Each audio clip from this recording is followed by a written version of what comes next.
Salut à tous, c'est le militant, le père fondateur de la RDNA, le porte-parole. Des milliers de personnes nous appellent pour nous dire que nous sommes en train de dénoncer Ibrahim Traoré, mais n'oublions pas que c'est le meilleur président d'Afrique. La preuve en est qu'il est le président le plus populaire d'Afrique. Oui, peut-être il est le président le plus populaire, mais être populaire ne signifie pas être aimé. Il ne faut pas faire cet amalgame. Être populaire ne signifie pas être aimé. Aujourd'hui, nous sommes dans une époque révolue. Pour être populaire, ce n'est pas compliqué. Pour être populaire, plein de personnes sont populaires. Mais est-ce qu'ils sont aimés? C'est la grande question. Prenons un cas sur les artistes. Il y a des artistes qui font les 10 millions de vues, les 100 millions de vues. Mais s'ils organisent un concert, pas grand monde achète leurs tickets. Mais pourtant, ils sont populaires. Donc, être populaire, c'est un truc. Être aimé, ça fait deux.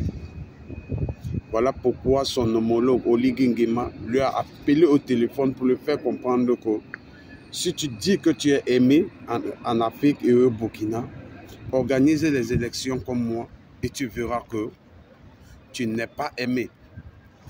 Être populaire et être aimé, ça fait deux choses. Ibrahim Traoré, il n'est pas aussi bête que ça. Ce n'est pas pour rien qu'il refuse d'en parler, les problèmes des élections.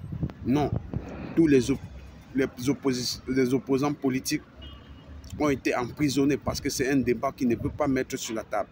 Parce que c'est là où le voile va tomber. Il est populaire, mais il n'est pas aimé. Et prendre le pouvoir de cette façon où tu n'as pas le consentement de la population, c'est une bombe à retardement. C'est une bombe à retardement parce que c'est un mal qu'on est en train de cacher sous le tapis. Vous avez créé des sociétés, vous êtes en train d'embaucher. Mais on vous a dit, le plus dur n'est pas d'embaucher.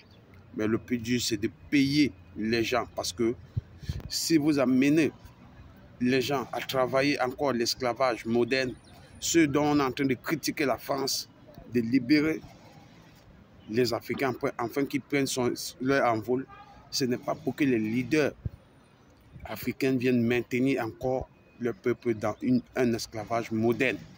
Si vous embauchez les gens, vous devez les payer.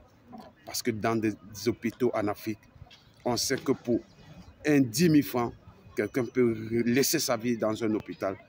Faute de moyens, il ne peut pas s'offrir des médicaments. Et l'État ne le prend pas en charge. Pourtant, il travaille dans des sociétés d'État. Nous disons stop.